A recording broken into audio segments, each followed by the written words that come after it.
Good morning student. Standard है 6, subject है हिंदी और उसमें पाठ है तीसरा, समझदार नन्ही। तो उस पाठ की स्टोरी है वो हमने पिछली वीडियो में समझी, मैंने आपको समझाया था, फिर उसका अभ्यास करवाया था, फिर स्वाध्याय के प्रश्न और आंसर है वो करवाए थे, ठीक है। तो आज मैं आपको है ना व्याकरण है ना वो समझाने वाले हूँ। व्याकरण है वो मैं आपको आज सिखाने वाली हूँ, तो आप सब ध्यान से सीखना। तो उसमें व्याकरण का पहला प्रश्न है, निम्नलिखित वाक्यों में से सर्वनाम शब्द ढूंढकर उनके नीचे लकीर खींचिए। मतलब कि जो सर्वनाम का शब्द है उसके नीचे लाइन दौड़नी है, लीटी करनी है, ठीक है, लकीर। तो उसमें पहला है, आप कहाँ जाते हैं। आप कहाँ जाते हैं, तो उसमें आप है वो सर्वनाम है, तो हम आपके नीचे लकीर खींचेंगे। फिर दूसरा, दूध में कुछ है। दूध में कुछ है, तो कुछ है वो सर्वनाम है, तो उसके नीचे हम लाइन बनाएंगे। फिर तीसरा है, मैं एक सामान्य लड़का हूँ। मैं एक सामान्य लड़का हूँ, तो मैं है वो सर्वनाम है, तो हम उसके नीचे लकीर खींचेंगे, उसके नीचे लाइन दौड़नी है। फिर चलो हम बाज़ार चले। चलो हम बाज़ार चले, तो उसमें हम शब्द है वो सर्वनाम है, तो हम उसके नीचे लकीर खींचेंगे। चलो हम बाज़ार चले, तो हम है वो सर्वनाम है, तो हम उसके नीचे लकीर खींचेंगे।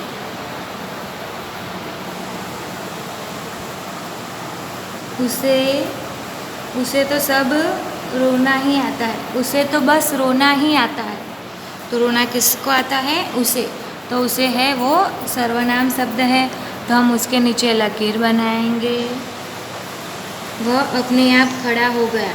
वह अपने आप खड़ा हो गया, तो हम उसके नीचे लकीर खींचेंगे। माँ मुझे खिलौना चाहिए। माँ मुझे खिलौना चाहिए। वे सत्य और अहिंसा के अवतार थे। वे सत्य और अहिंसा के अवतार थे। फिर 9वां है, उसने पहला इनाम मिला। उन्हें पहला इनाम मिला, तो जो उन्हें है इसके नीचे लाइन दौड़नी है, ठीक है। उन्हें कबड्डी खेलना पसंद है। उन्हें क्या पसंद है, तो के कबड्डी खेलना, तो उन्हें के नीचे लाइन आएगी। फिर है, उसे रोको जाने मत दो। उसे रोको जाने मत दो, तो उसे के नीचे लाइन दौड़नी है। जिसने सूरज चांद बनाया। जिसने सूरज चांद बनाया, तो जिसने के नीचे लकीर खींचनी है। तो अब है समानार्थी शब्द दीजिए। जो शब्द है उसका हमें समानार्थी मतलब बताना है। जो शब्द है उसका हमें समानार्थी मतलब बताना है। तो तक का समानार्थी क्या होगा, किनारा।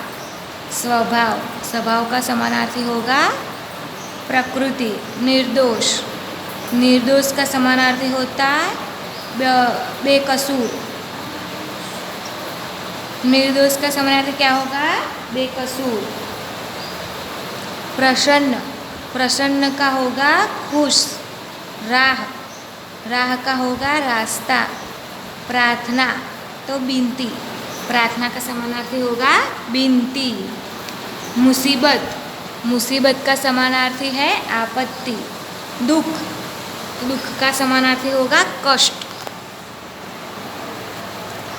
नदी का समानार्थी क्या होगा, सरिता। नदी का समानार्थी होगा सरिता। स्थान का समानार्थी होगा जगह। स्थान है उसका समानार्थी होगा जगह। मुस्कुराना का समानार्थी होगा हंसना। घटना, उसका समानार्थी होगा प्रसन्न।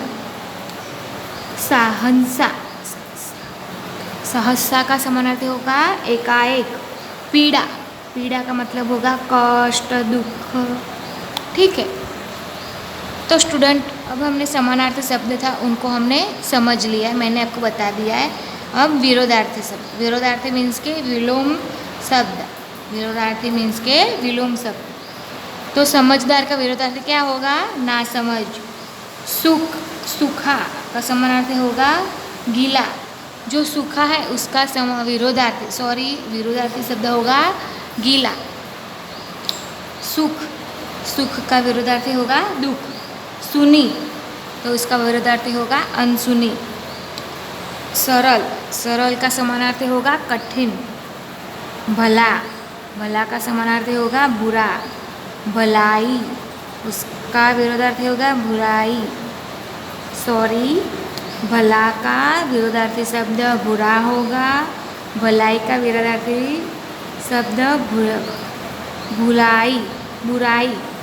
और मित्र का विरोधार्थी शब्द होगा शत्रु। दोषी का निर्दोष, इच्छा का बुरा, जीवन का मृत्यु।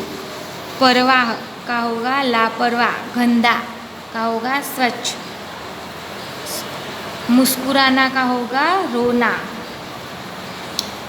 अब है वचन बदलिए, जो वचन है उनको हमें बदलना है।